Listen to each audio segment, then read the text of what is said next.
Project শুরু, দুই পাশেই লাউ গাছ আছে, এই উস্ত গাছও এখানে লাগানো হয়েছে, নিচে দিয়ে কফি লাগানো আছে, এখানে মরিচ আছে,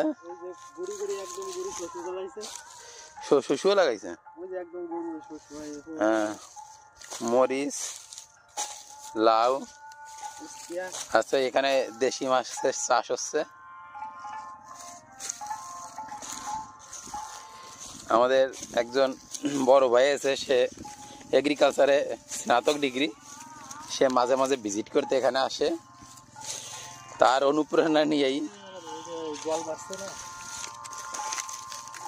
এই চাষবাস হচ্ছে, একদম অথেন্টিক সারবিহীন ভাবে চাষ। লাউ গাছ